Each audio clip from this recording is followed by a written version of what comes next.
Hi, Brad. I did.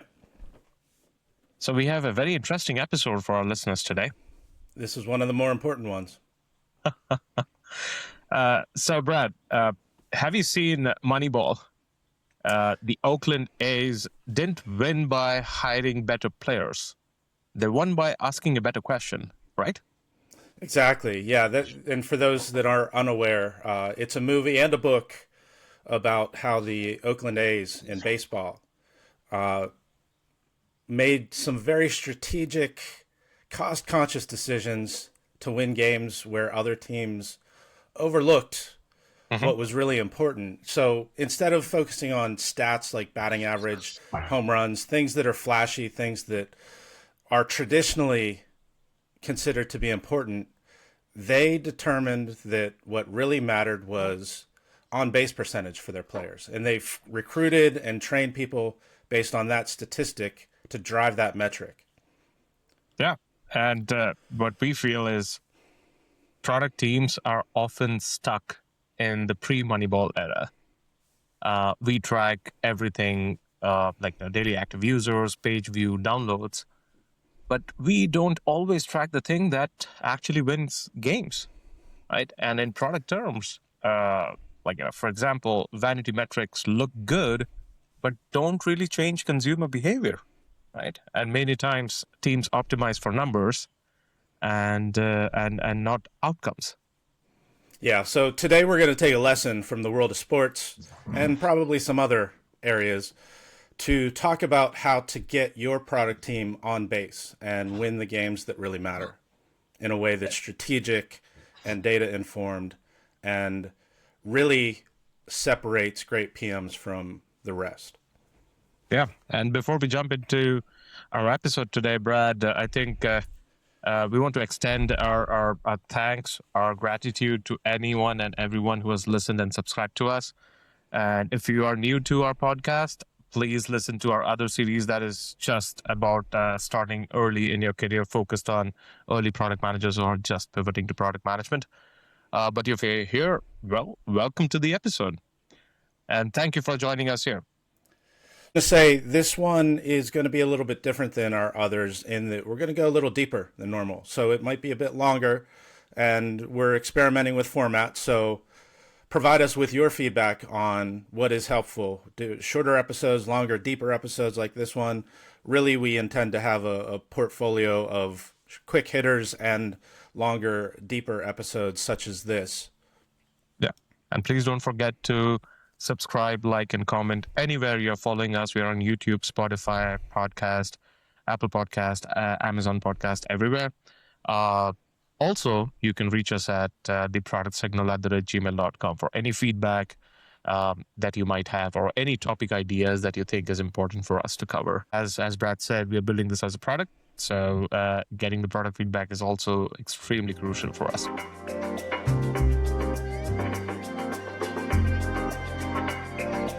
So, Brad, what metrics are actually for?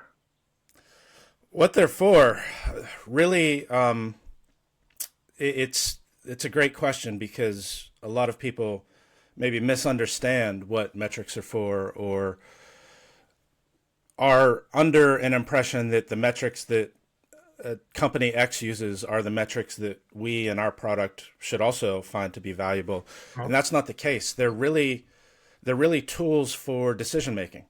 Mm-hmm. And what it means is that so when we design a metric, if a metric doesn't change, it should indicate what we should change in our product and help in decision making or help in improving the product or evolving the product. Yeah, Right? if you get your metrics right, if you understand what's important accurately, then you can that lends itself to experimentation and road mapping and establishing a clear plan to get to where you want to be. Yeah, and metrics are can serve different purposes altogether. It may be just for a learning metrics. Like for us, as we are capturing more feedback, we want to experiment and see what actually aligns with our listeners. It can also be just like in a product alignment, whether it's internal or external alignment. It can also be accountability and different purposes, but all aligned to some sort of decision making. And if Right. it is not helping you in making decision or capturing some important parameter of the product that indirectly or directly influences a decision, it's basically noise. Is that correct? Well, it's noise in the sense that you're aiming for the wrong target, perhaps. And for example, for our podcast, you could Mhm. say likes would be a metric. You could say subscriptions would be a metric. I would say that a more meaningful metric would be comments, because if people are commenting and interacting with our content, then it means that they're getting something out of it, or we're leaving questions unanswered. So all of these matter, but they represent different levels of engagement on a Mhm. on a product like a podcast, and they give us signals to adjust or to explore different topical areas, or like I mentioned earlier, experiment with the format. Is a shorter Mhm. format better, a longer format? Mhm. So it really, as we look at these, and we're in what I would describe as a startup phase right now, we're looking for signals that are sticky with users, that will attract new listeners, those types of things. That is a signal, really, in the end, that we're creating value for them and creating something that is valuable, and that's the direction that we want to move.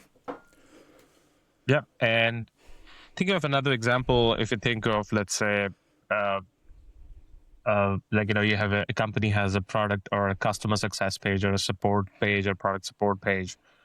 So if you think about that, and if you just capture views, it looks like uh, the customers are engaging. Right. But maybe underneath, it might be a completely different issue that so many customers are maybe experiencing difficulties in onboarding, or maybe they have initial product issues, and there might be other things why they're going to that page altogether to Mm-hmm. get connected, right? So we have to understand context, and we also have to understand what metrics we are actually measuring. And all in all, if if the metrics are not helping us improve the consumer experience or customer experience, uh, or evolve the product into its next iteration, then we are definitely doing something wrong. Right. And many times we have seen, for example, a product version 1.0 go to version 2.0, and the consumers are just like at shock with the change, with the transition, and eventually we see a drop in consumers or who use it. And I think it's also important as to why companies do that, because maybe you are no longer their marquee customer. But at the same time, as a product manager, you have to be very clear as to what sticks with your customer and what metrics you measure. Many times, companies also get that wrong very early on. Right? Have you ever discovered that a metric you were measuring is perhaps the wrong one, or you were held to a metric that maybe by other stakeholders that was invalid or not quite accurate? Yeah, I mean, I can tell you that many times when you do, early on when I did my self appraisal as a software engineer, I used to work very much directly on developing the platform, and I would get judged on customer interactions, right? And how many tickets I indirectly helped solve the customer success team. While I understand the broader category and why strategically it's important to it trickle down, but the way it was presented and the way I was measured against it, it did not represent what I did, and it did not definitely represent my performance. So in a way, if I were a product and I was getting judged on, it was something I would always fail or I'll never be good at. But that does not mean I'm not a good engineer, Right, right. right? And I think the same principle applies to the product as well. If you're measuring something different, and your product is not meant to be that, or your customers are not meant to do something, you're just capturing noise. Yes. And because at the end of the day, now that I remember, that value or that parameter on which I was judged on, it didn't even matter. It was weight into zero. So why are you even measuring it? Mm-hmm, mm-hmm. So But anyway, moving on to metrics, let's go maybe a little bit deeper, Brad, and just try to take the first layer in the way I see is output versus outcome versus impact metrics. Yeah. Yeah. Right. And you gave us a perfect example of an output metric, which is just how much stuff did you get done, regardless of the amount of value that Mhm. stuff has, right? Like, Yeah. and there's, like, as you mentioned, there's a place for tracking how much productivity and how many tasks are completed and those types of things, because those need to happen operationally as part of the basic product operations and keeping things moving and maintained. But those aren't so much, the output metrics aren't nearly as relevant to a PM as Mhm. maybe a project manager or a PO, the people that are keeping the drum beating. Mhm. But that's where we get into the metrics that are more related to the strategy and the growth and the health of the future product, are where we talk about the outcome and the impact. Yeah, absolutely. The way I see it, Brad, is that it's the foundational mental model for any product managers. And it's in very simple terms, outputs basically what you ship, outcomes are what users do, and impact is the business or the user value that you generate, Right. right? And to simplify it in a simple example, just following up on, let's say, customer support page views. Let's understand that if you have a new product launch and you're designing a completely new customer support page with maybe a different way of reaching to your customer success team or your support team, you are designing something that has gone into a lot of research and why you're doing it this way. The moment you launch it, it's your output metrics. You captured, or say, we should take 6 weeks, 10 weeks, 12 weeks with this velocity. This feature should take this time. This feature should be completed in this. So those are all the output features. Mm-hmm. And how the launch of that new onboarding experience or the FAQ page or the chatbot interaction and the customer success or the product page leads to a better onboarding experience and customer behavior or customer satisfaction is from outcomes to the impact. Maybe the outcomes is more like, okay, you're able to retain more customers. The churn is not high. People are not returning the products or canceling the service after the trial period. But the eventual impact is you're actually impacting the lifetime value of a customer Mm-hmm. because Mm-hmm. they're sticking to you longer, Yeah. because the satisfaction is higher, because now they're saving maybe 15 minutes of time before reaching out to the person who can solve their problem. Yeah. And I actually have a recent story about Mhm. a discovery we made with outcomes and user behavior when we redesigned our website for CMU. We put a lot of effort into cleaning up the website, making it more usable, making the content more relevant. And what we noticed was, what we expected was that the number of organic Google search Mhm. visitors would rise. We expected that the number of paid search leads would rise, but we didn't find that. Mhm. The interesting trend, not just for us but for everybody, especially in academia, was that all homepage traffic is declining because people are using LLMs to do their initial informational search now. Mhm. So we made this launch and expected an increase in total activity, where it actually decreased. But we saw at the same time that the amount of time that users spent on our page increased, which meant they were going through the content that we created. They were going through more pages per visit, and taking more actions per visit, which Mhm. really led to the business impact. That drove our impact metrics. So these things, this is an example of looking at the wrong thing but discovering the right thing Mhm. along the way, because there are environmental factors or societal factors that are changing the way people behave overall. In our case, that was LLMs become your first point of general research. And until you're interested, you're not going to go to a homepage anymore. Yeah, and that's a great example because captures like the three fundamental points here is that the output was you created the website and you had a lot of effort, time, and you're constantly updating the website. The outcomes that you were trying to measure is page views, which actually in this case did not turn out to be the true um representation of users or potential students or graduate students trying to understand and know about product management. Right. So to introduce another metric is like, let's see, there's a stratification now. First of all, they look at LLMs and try to do the initial groundwork before they actually want to come here and see that. So you're actually getting a much more condensed funnel than getting the top of the funnel.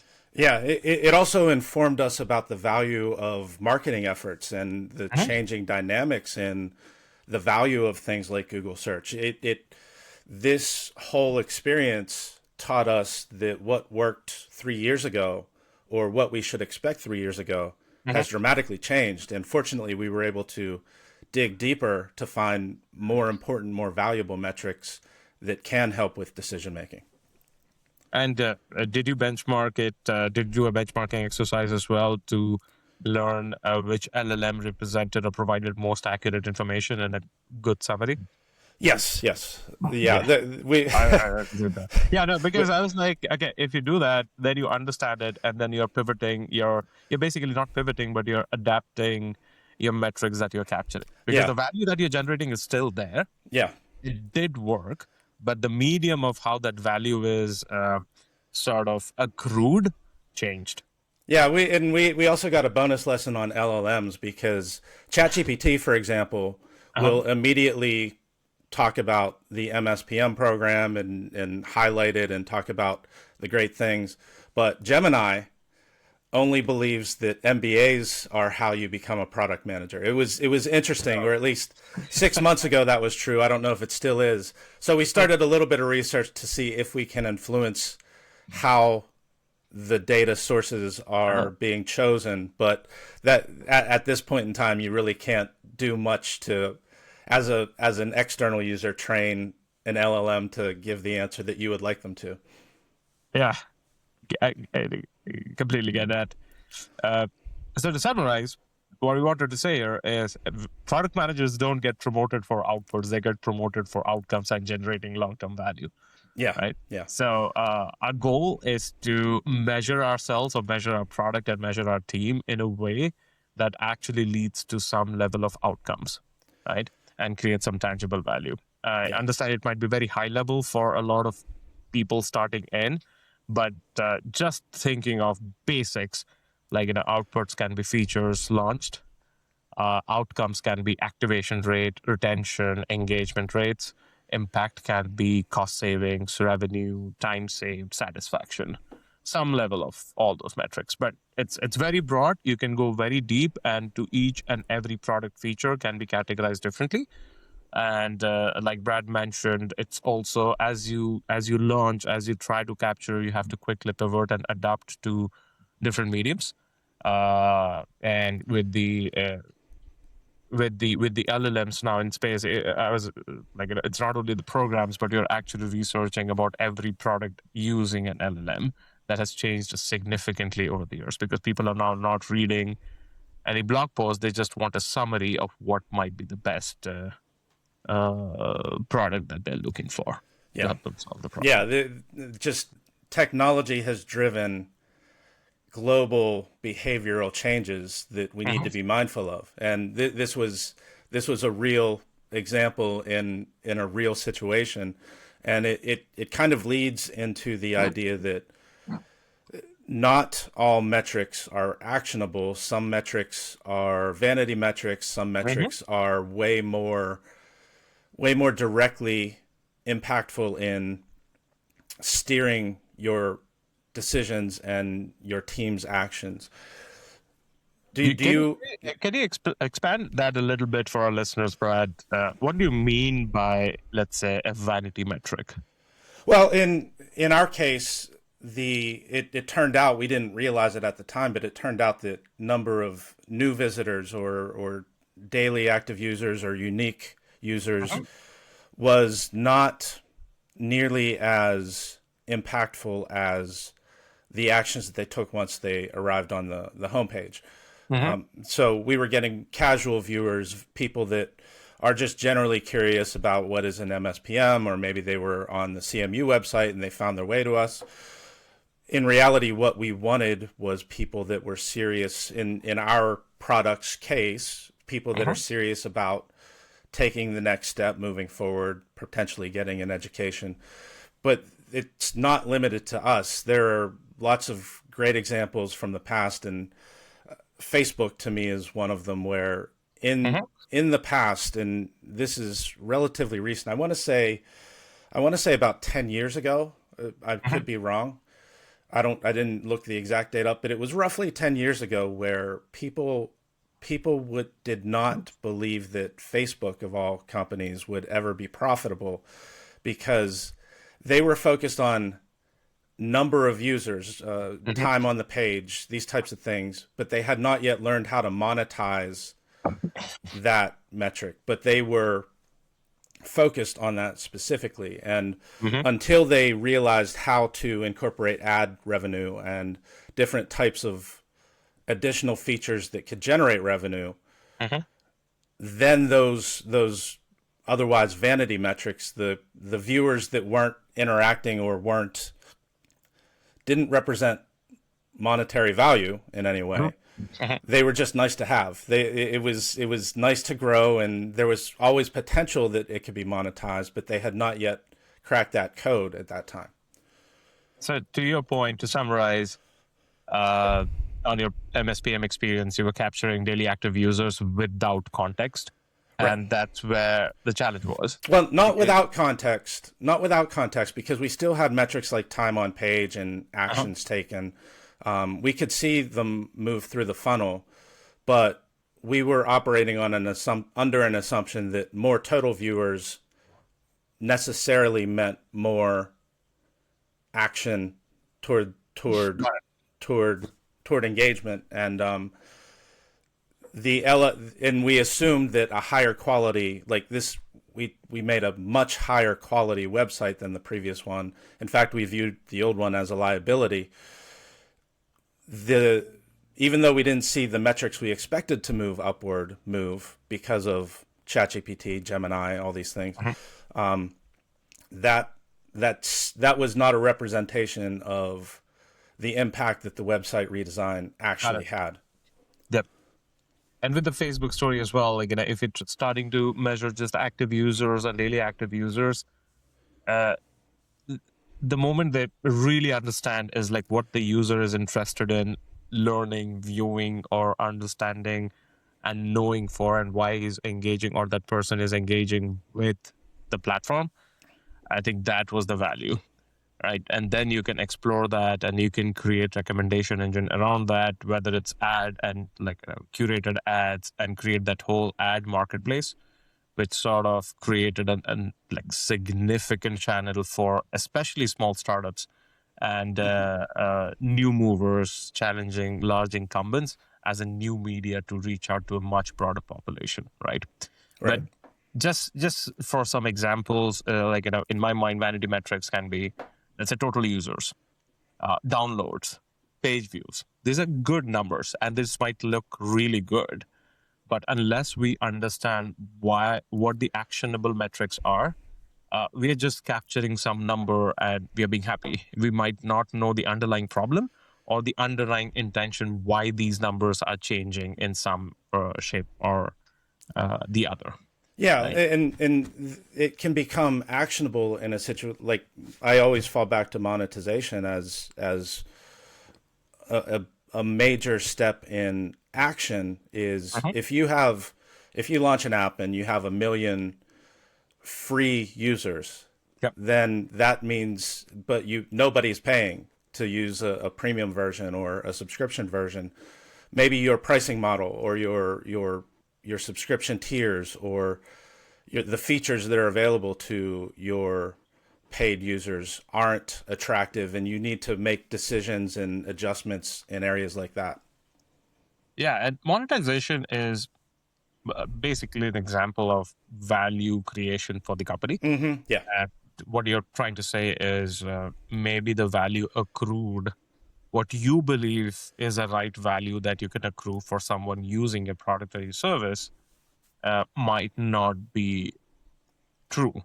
Right. Let's say you're charging Well, $100 for a simple subscription service, and there's a reason why ChatGPT subscription is $20 per month and not $100 and not $1,000. Maybe it will be in the future. You never know.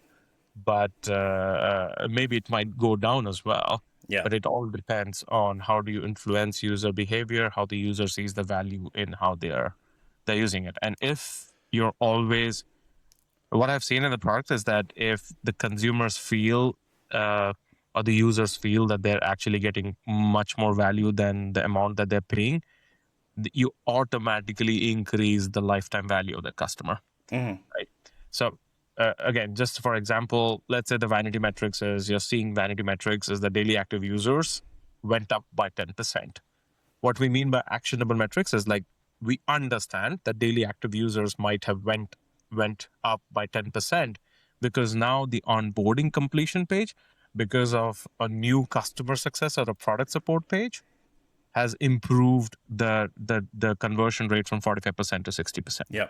Right. So unless we capture metrics that help us or understand us how the value is getting transitioned, or maybe transition is not the right word, but how the value is getting transformed, it will not help us to get context of everything. Yeah, yeah, and the free versus paid subscription is also an example of how if you have 1 million free version users, you're clearly creating value for the user, but you're not creating any value for the business. So that's what we mean by the difference between those outcome and impact metrics, and you would want to focus in one direction to change that.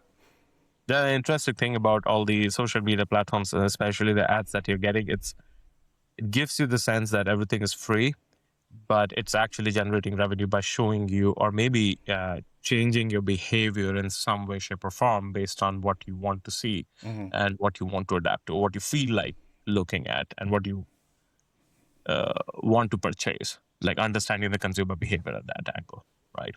But the interesting part is there's a significant difference between the product's stage, right? Right. And taking the Facebook example, for the initial few years, the goal has to be that you had to be the biggest market share of users' attention for social media, and you need to be the number one app in anyone's smartphone device. So we completely understand you were loss making initially, but eventually you pivoted to an ad revenue model and continuing to succeed in that, right? And there's a reason why Facebook acquired companies and products like Instagram and WhatsApp very early on at significant higher value.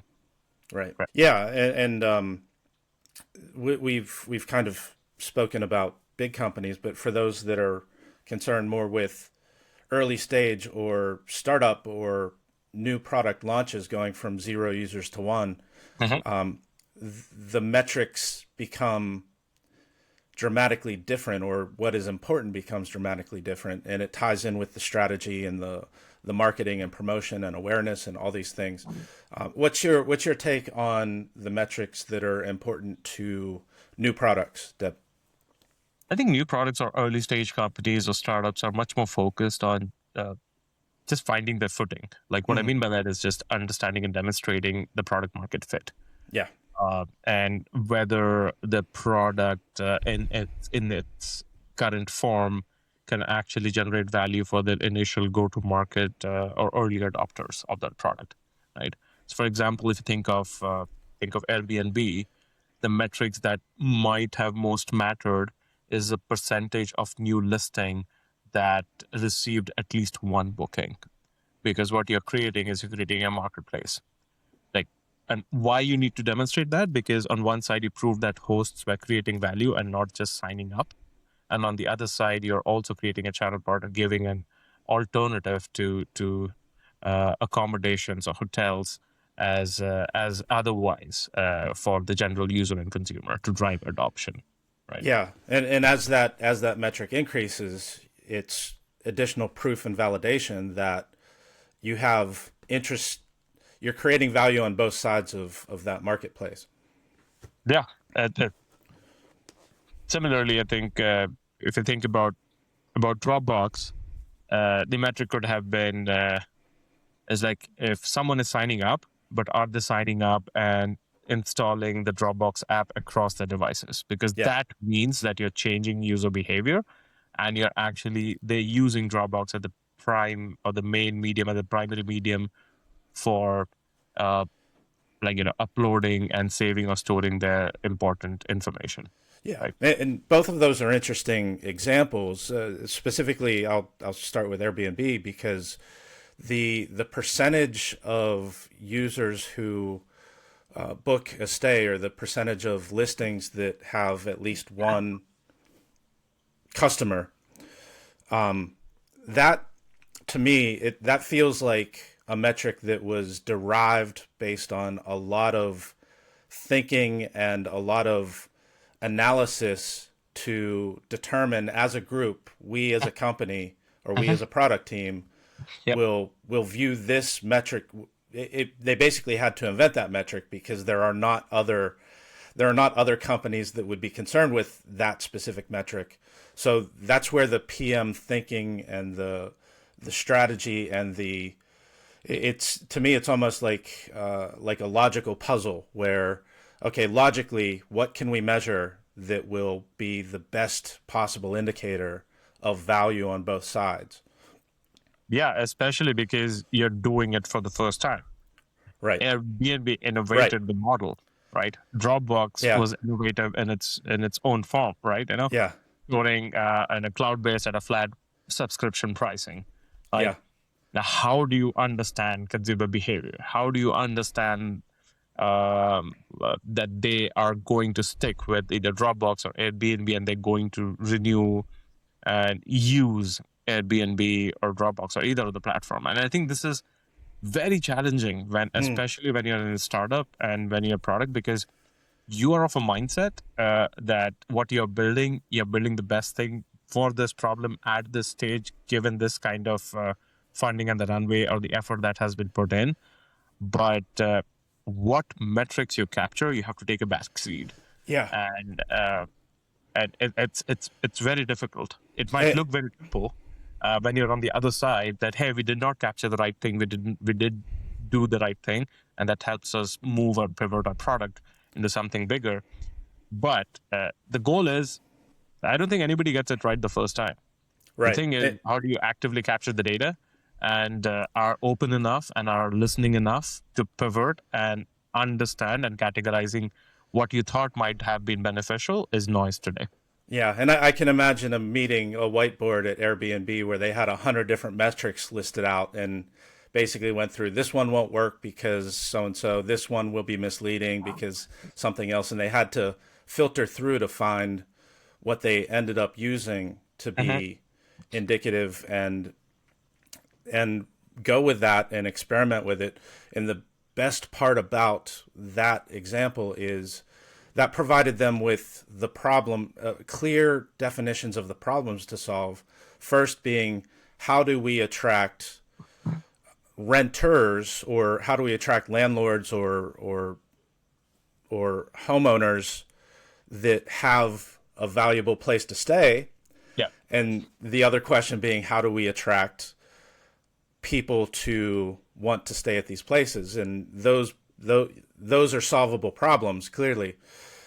But without knowing what the problems are to solve, you don't have a direction to go. Yeah, because you're creating a market for yourself, and then you're capturing the metrics. Right. That's extremely challenging. And right. Kudos to the teams that figured it out. Right. The fundamental part which we're trying to say here is, if you're using the same metrics at every stage, you're probably measuring the wrong thing. Right? So, for example, with Duolingo, when it was like initially launched, might be capturing very different, but as it entered into a growth phase, I think metrics that mattered was day 7 and day 30 retention by cohort. Yeah. Uh, Yeah. why? Because language learning only works if users come back, practice, Yeah. right? Yeah. Versus like total active users or total app downloads in the initial stages. And they expertly leveraged user behavior because their users aren't going to spend 3 hours per day on the app. So they made the user metric just engagement and streaks and these things that tap into user behavior and tap into the psychology of their users. Mhm. Okay, I only have 5 minutes, but I want to keep my streak going, so I'm gonna log in. I think actually that's very interesting because uh, to create user behavior, it has to be sustainable and bite-sized so Hmm. that it, like user would be able to uh, practice whatever language they're learning in whatever time they have. And most of the time, the motivation psychology goes from like, "Hey, I'm super motivated," to is like, "I'm tired and don't want to engage." But how do you create and motivate them and like create that whole psychology? I think they nailed that really well, Right. and they're continuing to innovate, which is amazing. Yeah. All right, I think moving on to just another example, maybe of a company that has scaled at an enterprise at a mature level, right? Uh, I was thinking of Netflix, but we can also do Amazon Prime because both of these companies, I think, have done and achieved tremendous success in what they Yeah. did, right? And in my mind, with Netflix, metrics that matter is retention and churn by content cohort. And I think they're really smart, and they were the initial ones who did this in the sense that understanding user behavior based on type of content, and then that leading to them either partnering with studios who can provide that similar kind of content or them creating content for that, right? Yeah. Yeah, and even now they're expanding into broader markets or unconquered territory like sports Yeah. and podcasts and games and all these things in a similar manner. Yeah. And I think they're the only streaming service that has gone up and down, but the subscribers have stuck to the platform, right? Yeah. And at least I know in my circles, it's like you always have Netflix and something else, right? And it's very difficult to achieve that when you have so much competition, especially from bigger players, right? Yeah, and the competition in that space has grown to the point that it's almost confusing to navigate as a user is We went from cable channels to having multiple streaming service, and then you forget what streaming service you have until right. you realize that, hey, my credit card just charged for having an episode. So moving on metrics, one very interesting metric is which I feel is a North Star metric, right? And sometimes I feel it is extremely valuable if it is designed in the right way, if it aligns the team, it is strategic, and it actually aligns with your mission and vision, and also the go-to-market strategy right now.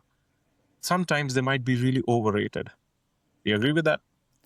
Well, I every company, every product and product team will have different approaches toward this, but if we when we talk about a North Star metric, we're really talking about the metric that is most indicative of customer value and something that isn't easy to manipulate artificially. It's something that truly represents the health of your product and the growth of your product. So Uh-huh. in that sense, not every product will necessarily have one because the world is complex and Yeah. multiple metrics affect each other and different actions or biases or directions will shift. Some might affect certain metrics positively and other metrics negatively.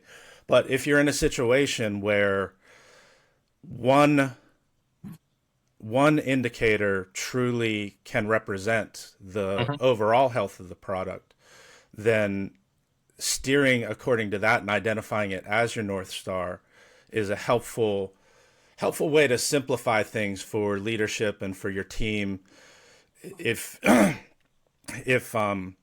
if there's one, like in certain cases, and I would say that in the case of MSPM, Mhm. my program at CMU, this is true where the employment rate for our students will always drive every other metric, because that's the ultimate goal for a graduate student, is to get a better job than they started out with or be employable upon graduation. So if you have that taken care of and you can track that, then you don't need, then almost every other metric is a derivative of the students and the graduates' career success, Mhm. because you don't need to worry as much about the classroom experience or the curriculum or the attraction of new applicants, because the reputation and the quality and the end result is, it sells itself. And Mhm. when that is taken care of, everything else is kind of a nice to have metric that you can improve to make the whole system better. But if the employment rate goes down, or in an extreme case, let's say it went to zero, then nothing you could do with the other metrics would matter at all. Yeah, and that is a very, very interesting example, because the things that you can change, things you can improve and measure might be internal, but it leads to that value creation. And this is a classic example where you're actually trying to create a North Star with something that creates value, or the impact metric, because we're training students really well, that it aligns with the industry. They're getting placed at Right. the companies and the market at a very higher market value than what otherwise they were going to other programs. And it's also an indication from the student side that the ROI stands out, Yeah. right? Yeah, and so there can be cases and there can be situations where one metric is sort of foundational to all the other metrics Mhm. and their improvement. Yeah, and I think the just an add on to that is, like, it aligns teams, but guardrails and incentives are also important, so that everybody is aligned to achieve the same thing, Yeah, right? and yeah, and the one of the sort of team leadership benefits to having, to prioritizing your metrics, and as PM being able to articulate what is most important, or what is the most important top five, or whatever, however you might describe it, is you might have 100 metrics that are being measured, and if you aren't able to identify which of those is important, then your team has no directional approach, and the engineers might view something as very important when in reality it does not drive business impact or doesn't change user behavior. And the data scientists could be looking at something else. They could be spending all their time crunching numbers that don't move the needle at all. Yeah, I'm glad that you brought it up, Brad, because I was just thinking, when does a North Star become sort of a blind spot? Is when teams optimize it at the expense of user value. Mm-hmm. What I mean by that is, like, when the discussion of trade-offs, that we should do this versus do that, and then trying to understand the user value versus anything else that you're combining in the metric, disappears from the conversation at all, and everything becomes just about moving that one number. Like, for example, if you think about social media engagement, if it if the North Star is engagement, that's likes, comment, and shares, and if a team is building just for that, then you are focused on increased scrolling, encouraging more user-defined behavior, reduced user well-being. So you're achieving those metrics, but the trust Yeah, part eventually erodes, and once the user doesn't see the value, they will actually stop using the social media platform. So you need to have the right balance of everything, and I think just to think about it. yeah, That and to stick with this example, the with assuming all else being equal, the Mhm, acceptance rate for universities is pretty much a vanity metric because mhm. it's a measure of how many students you have versus how many applied. Now, the reason it's the reason I refer to it as vanity is I could easily get 1,000 more applications filled out just by eliminating the application fee and making the application like just fill in your name and we'll Yep. consider you to be an Yep. applicant, and like just making I could manipulate that artificially in a way, and I could also go to high schools and say here apply now for 2030 or whatever, and Yep. really compromise the quality of the applicants in favor of getting that vanity metric higher of acceptance rate. And that's the in the world of academia, acceptance rate pretty much is vanity, right? Like it doesn't mean necessarily that the quality of your students is better than Yep. a place with a higher acceptance rate, but you can brag about it because you're more selective, quote unquote. But it doesn't mean you're bringing in better students or more good students. It just means that more students applied than what you couldn't take. It's Right. basically that. But the perception is that there's so much in demand that people are doing Right. everything to apply, and you're Yeah. the first choice. That's the perception. Yeah. Uh, yeah, but at the end of the day, what you are in the business of academia, you need like you can only manage a certain class of this size, and as long as you are able to fill them, coach them, train them, and achieve the long-term metric of, let's say, in your case, its employment rate and the remuneration that or the compensation that each graduating students receive. That's eventually what matters the most to the students, and also gives a good indicator to the program that you're actually aligned really well with the industry. Yeah. Yeah. I think and it makes everybody feel good, and it looks impressive and all these things. I think it's the true definition. It's a perfect example of something that's vanity because it's not a it's not a true cause and effect relationship of the quality of your students or your recruiting or anything else. It's a number that can be manipulated. Yeah. If you made that your North Star metric, then that would do necessarily nothing to the quality of the remainder of the experience. Yep. And like, in the social media example that we gave, in my mind, it's like watch time with long-term reflection or retention of users. Mm-hmm. I think is a good guardrail around around the North Star, so Right. that you're optimizing for that, but you're always asking whether it creates a long-term value for the user or not. A few other examples I had in my mind. One is just e-commerce conversion rate, because uh, I was thinking about Shopify, and a lot of platforms use Shopify in that way. And if you're just if checkout conversion is your biggest star, that people are checking out your product but they're not checking out Mm.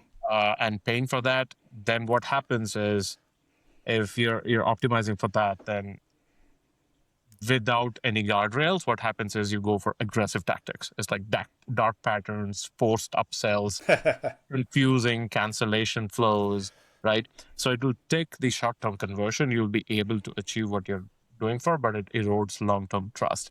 And the churn also significantly increases. You know, I have a pet peeve example of a dark pattern, and this just to explain what dark pattern is, a design term that refers to not, I guess you could say, unethical or shady or misleading. Maybe misleading is the right word. Misleading ways to get people to act in certain ways. And if you remember, about a year ago, LinkedIn started sending you notifications for things like people's birthdays, but it would show up alongside your important notifications. So Yeah. it would Yeah. it would inflate your notification quantity, implying to the user that something important is here. Mhm. But it was absolutely not relevant to what people use LinkedIn for. So I'm sure they drove metrics by installing that, but I think it's gone now. and correct me if I'm wrong, but I believe it doesn't exist anymore, and I think they probably found out that it made more people angry than happy. Yeah, but I think people missed important notifications because of that. Right. And it's a classic example of, let's say, we have different devices in, let's say, an operating room or surgical room or ICU or CICU, right? And it captures a lot of metrics, and if you start giving a lot of alarms, it becomes spam. Yes. Right? If you're sending that, and if it is not customizable, if it's just like, okay, something has gone wrong and spiked, is like, okay, that's not an issue. But then what happens is the whole intention of having sort of a monitoring device is to capture abnormalities and informing the clinical stakeholder that something wrong might have happened, and this person or this patient needs immediate attention, especially in, let's say, CICU or critical care unit or surgery in operating rooms as well, right? If that same machine keeps on spamming you, it has gone again, it has gone again, the blood pressure is increased every 2 minutes, two things will happen. One is you have to be extremely observant of everything because you cannot miss anything. The second thing is that you will actually miss a very critical output that should have been caught. Yeah. That's a great metaphor for what we're discussing. Also, Moneyball worked because on-base percentage correlated with winning. If it had started correlating with losing, it would have stopped being the right. Right. So, yeah. Right.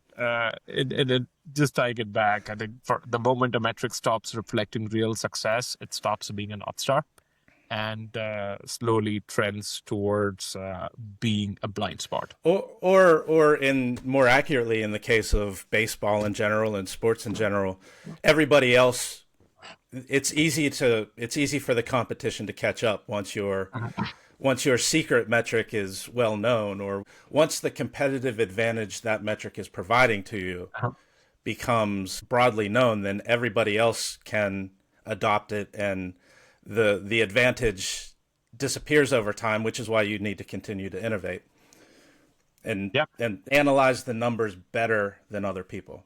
So, Brad, moving on to the final piece of our episode, how PM should use these metrics from day to day? How do they know, especially when they're starting off or when they've been in the company for some time? Well, this is a big one to me because I come from a manufacturing background, and specifically at Toyota, where they basically pioneered the idea of KPIs and plan versus actual results and visualizing real-time data.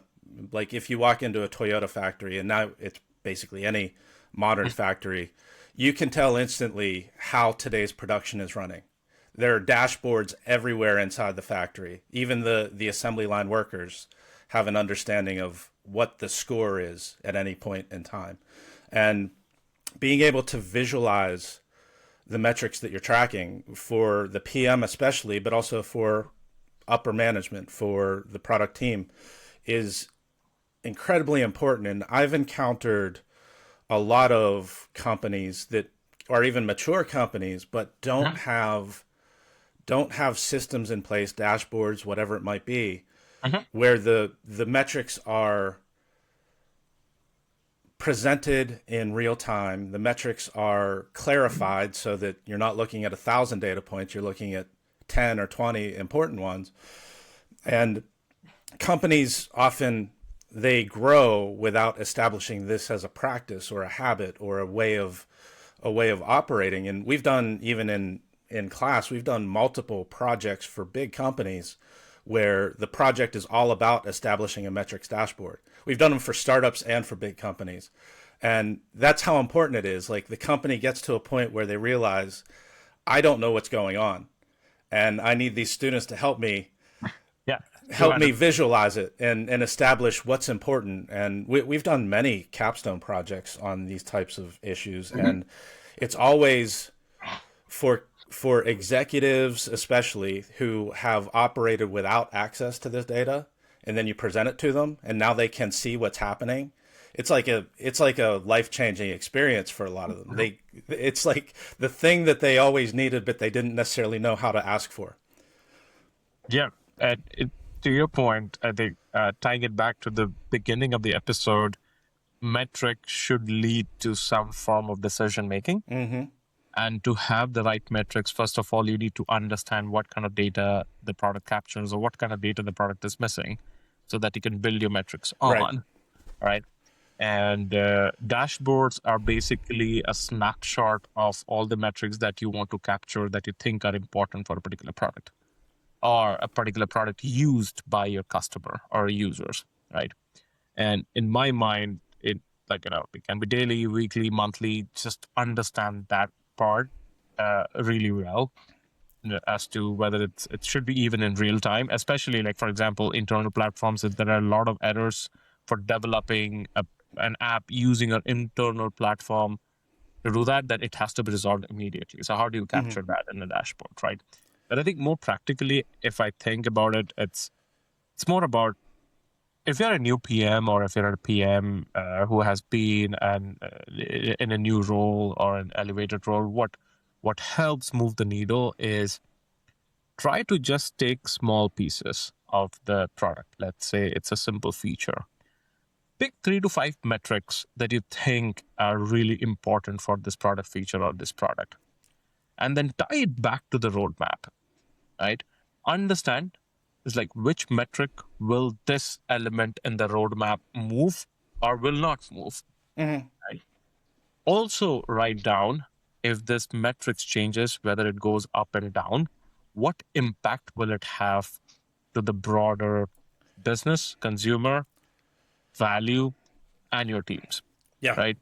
So start small, because what it helps is it helps you to begin thinking more on a strategic lens and a systems level, at a systems level, and also break down the value chain from consumers to business to product to your engineering team to your product team, right? I think that is a very core element of what every product manager does. And the more we practice that, the more we understand that, the better we'll be at. And Yeah. everybody struggles. Everybody learns. So that's Yeah. common. And as it relates to that, it also helps you prioritize and design your experimentation plan. All the, you might have 1,000 different A/B tests that you could run, but which are next, which are important, which will have the highest potential impact. All these discussions can occur based on an understanding of where you are today and where you want to be. Yeah, that's a good segue for next It wasn't. It was sneaky and intentional. But just to give a scenario here is like, let's say you're testing a new pricing page. Like in practice, you will define the success before launch. Like, the primary metric can be trial to paid conversion. The guardrail metric can be churn in the first 30 days. And after launch, you can think of conversion improves by 5%, churn worsens slightly, and all these kind of metrics that you can align. But then what is the decision that it might drive? And if you're not capturing the conversion rate and the churn, you're missing the information. If it just captures the conversion rate, everything is fine. You'll never capture. But you never know if you're changing more radically the churn worsens probably 10% month over month, and it's significant. Just to highlight one of the scenarios how you can use and do that. All right, so we're at the end of the episode, Brad. Any takeaway from this episode? Well, I think in summary, it's almost, I fall back to the saying that what gets measured gets improved, and that's another old manufacturing motto or maxim. And the idea, the data and the metrics that are important. First, it's a difficult road to determine what is most important in your case, or what should be tracked, or what maybe your product should track that isn't typical for a similar product, or a subscription service, or whatever it might be.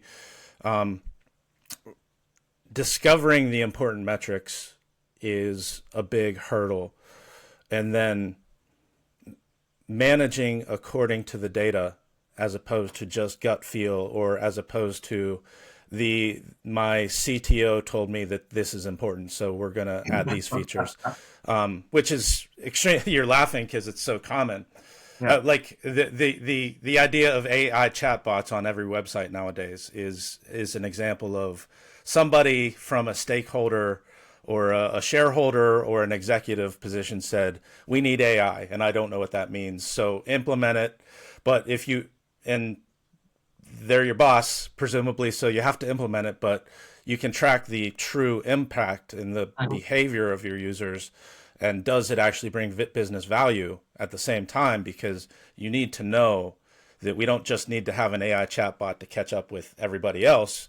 We can do it in a way that creates value, or if it doesn't create value in our situation, focus on other things because everybody else is wasting their time.